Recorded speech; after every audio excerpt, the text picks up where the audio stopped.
Mes tęsiam karštą vakarą Baltijos televizijos studijoje. Šiandien aptariam daugiabučių problemas, bendrijų, administratorių problemas. Kalbame su parlamentare Danute Bekintiene, taip pat Gerardu Jurkoniu, Vilniaus miesto savivaldybės administracijos direktoriaus pavaduotoju, bei Janina Gadliauskienė Pilaitės bendruomenės pirmininkė. Bet, žiūrėkit, štai tokia bejėgiška savivaldybės pozicija. Lyg ir nėra kaip patikrinti, darbai padaryti, tikrai padaryti, ar jie tiek kainuoja, žmonės vėlgi palikti tokioj beapeliaciniai pozicijai. Tai, ar tikrai toks apima beviltiškumas? Janina, aš manau, kad priežastis yra tame. Pirmiausia, aš norėčiau sakyti klausimą, kodėl, sakykime, administruojančiam įmonėm dabar nori perimti administravimo teises, tvarkant komunalinio ūkio paslaugas.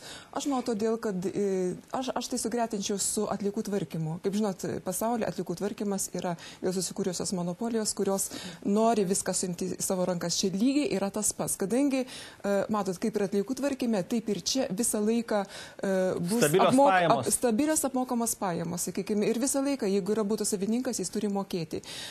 Dabar dėl... Bet gyventojai tai nenaudinga, ta monopolizuota rinka? Tai be abejo gyventojai, tai aš nežinau.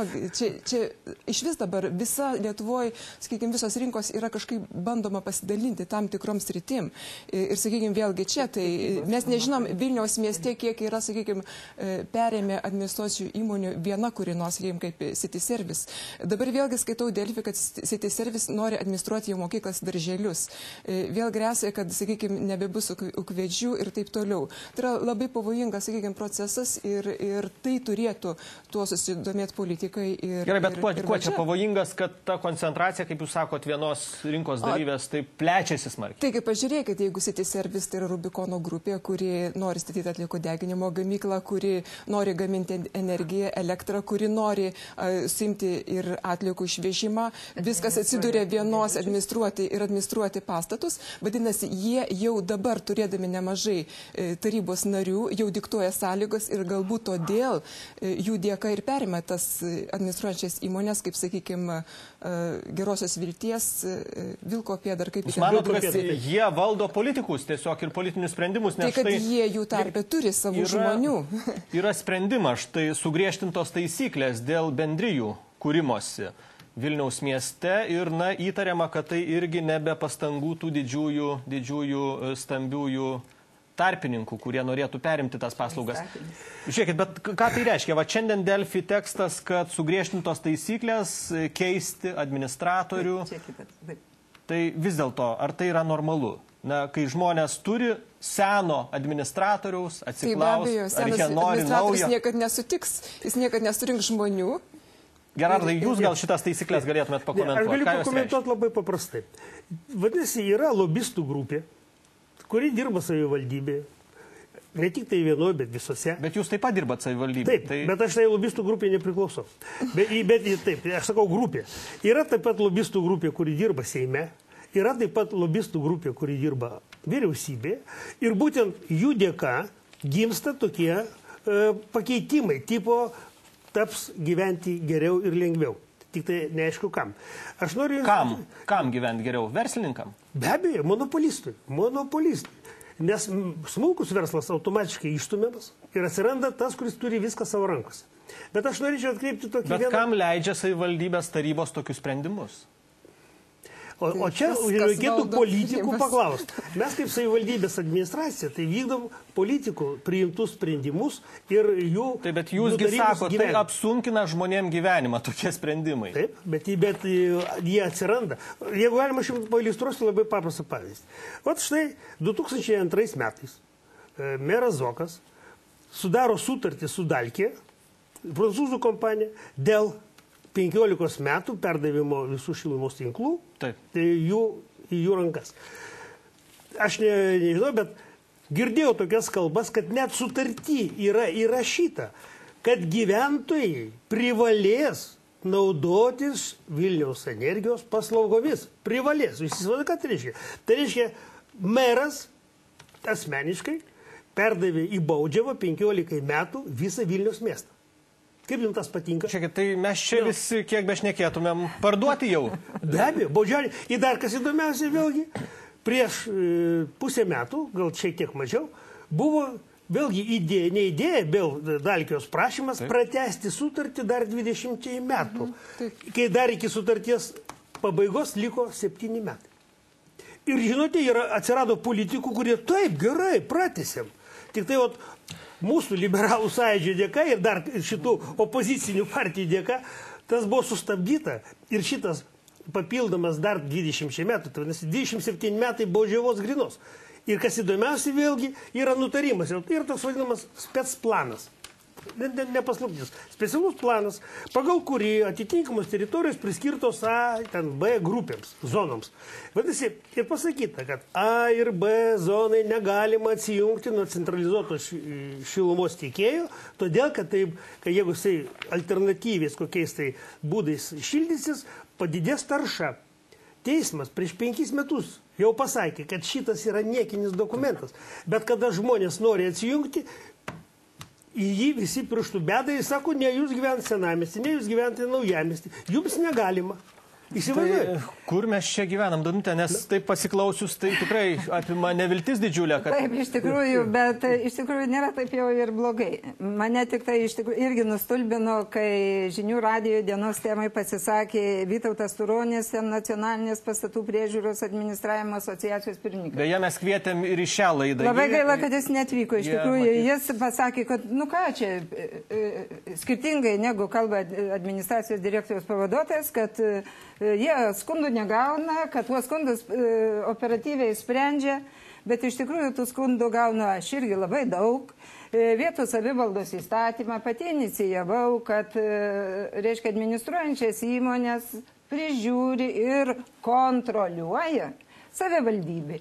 Ir iš tikrųjų savivaldybė taip daro, aš gaunu labai daug skundų, ypač čia buvo rudenį, kai siūlės tvarkė išorinių sienų. Tai iš tikrųjų visą miestę kilo didžiulė panika, kad yra nekontroliuojama, plėšia didžiulės sumas, niekas nieko neaiškina, nepaaiškina. Tikrai kreipiausi į savivaldybę, buvo sudaryta komisija, nepriklausomi netgi ekspertai samdyti. Kai dirbama, tai ir padaroma. Tiesiog reikia tą daryti, tą, ką leidžia įstatymas ir ką įpareigoja įstatymas. Bet kur yra visos šitos situacijos, na, aš nežinau, kaip tą paaiškinti, bet žmonės, įsivaizduokit, namo gyventojai turi atsiklausti administruotojo, ar juos išleidžia iš administravimo. Ar tai yra normalu? Na, tikrai nenormalu ir nenormalu tai, kad buvusios valstybinės, tai yra savivaldybės įmonės, parsiduoda kartu su, reiškia, administratoriumi. Tai jeigu jinai nuperka naują, reiškia, nuperka tą įmonę administruojančią, tai vis tiek kažkaip tai reikėtų irgi atsiklausti žmonių. Niekas su žmonėm tikrai nedirba. Ir ta komunikacijos problema ir jautrumas žmonėms yra didžiulė problema. Taip, tai yra iš tikrųjų taip. Tačiau vis tiek reikia žiūrėti ne taip juodai, bet vis dėlto ir savivaldybei, kad žmonės lengviau vis dėlto galėtų pasirinkti administruojančias įmonės. Arba bendrijas patys kurti, nes Vilniui iš daugiau nei 4,000 daugiabučių politikai dabar jie patys tikrieji, nes savivalda čia pat ant nosies nemato, kad Vilniuje ar kituose miestuose, neįskiriant, kadangi mes čia labai angažuojamėms, bet ir visoje Lietuvoje, yra taip pat verslo koncentracija. Mato, bet ką galima būtų tam prieš pastatyti. Tai ir konkurencijos tarnyba tą turi daryti, kad ar čia yra jau nepavojinga. Savivaldybė taip pat, rengdama viešosius konkursus ir kitur, taip pat galėtų kreiptis į konkurencijos tarnybą. Ar čia šitos neužima tokios blogos dominuojančios situacijos ir reikia tą daryti. Gerai, aš galiu pasakyti, ką toliau daryti, bet Danute, mes turim telefonu dar Kauną su mumis Daiva Valentaitė, Kauno bendruomenės Dainava tarybos pirmininkė. Labas vakaras. Taip, labas vakaras. Aš norėčiau, ponia Daiva, jūsų klausti, tai jūs taip pat susijus su daugiabučių administratoriais ir esate taip pat, man atrodo, ir bendrijos pirmininkė. Ne, aš kaip tik gyvenu administruojamame name 120 būtų. Gerai, tai kokia jūsų situacija? Pavyzdžiui, aš klausausi ir savo, taip, ausim nelabai tikiu girdžiu, kad čia taip dabar yra kažkoks tai draudimas, norint išeiti iš vieno administratoriaus į kitą. Man atrodo, jeigu tokie reikalai iškyla, tai kodėl neturėtų būti problemos. Pavyzdžiui, pas mus tai ir pasirinkti nėra iš ko. Todėl, kad nežinai, ar vienas už kitą yra geresnis. Bet aš noriu atkreipti dėmesį biškį kitą klausimą. Taip. Man atrodo, kad mes visą laiką vis kalbam, blogai administruojami namai. O kodėl tai yra blogai? Todėl, kad šitas modelis buvo sukurtas kaip laikinas, kuriame nenumatytas gyventojų dalyvavimas savo daugiabučio priežiūros procese ir sudarytos visos prielaidos nepasitikėti administratorius vykdoma finansinė veikla. Sakyčiau, kad pagrindinis dalykas tai yra būtina keisti teisinę bazę. Ir pirmiausiai, pagaliau reikia pripažinti, kad ir administruojamame name šeimininkas, ne administratorius, o daugiabučio gyventojai. Ir turi būti aiškiai įteisintos daugiabučių gyventojų atstovaujančios struktūros su aiškiai apibrėžtomis teisėmis ir pareigomis. Bet, ponė Daiva, žiūrėkit, štai sako šeimininkas daugiabučio gyventojas, bet jeigu jisai nori keisti administratorių, jisai turi eiti pas tą administratorių ir sakyti, ar jūs leidžiat man jūs pakeisti, vos ne taip? Aš noriu ką pasakyti, tai palaukit, tai sutvarkykit teisinę bazę. Dabar kas čia yra? Dabar viską nusprendžia savivaldybė. Ir pagrindinai juk yra kaip. Mikrorajonais yra administratoriai. Ir aš iš kitos pusės sakyčiau, gal tai yra ir teisinga? Negi dabar būtų taip, kad ten, pavyzdžiui, Šilainiai kažkokį turi vadybininką, kuris turi 5 namus pas mus Šilainiuose ir 5 namus Dainavoj. Tai ar tai būtų ko tai geriau? Bet iš tikrųjų galiu pasakyti, mes visą laiką dejuosime, netikėsime tuo, kad nesudarytos visos sąlygos. Pažiūrėkite į nuostatus. Mesgi keliam klausimą jau 8 metais konferencijoje, aplinkos ministerijos konferencijoje, sakėme, sutvarkykit pavyzdinius nuostatus. Tai ką jūs manot? Gerai, ačiū. Dėkui, ponė Daiva. Na, mes aptarsim, matyt, dar ir... Gerai, dejuot, matyt, netiek daug reikia. Mes pamėginsim galbūt išsyk po trumpos reklamos įsiaiškinti, kągi galima šitoj situacijai padaryti ir kaip, na, stiprint žmonių organizavimąsi. Ponė Danutė sako apie bendrijų kūrimąsi, tikrai reikia apie tai kalbėti. Likit su Baltijos televizija.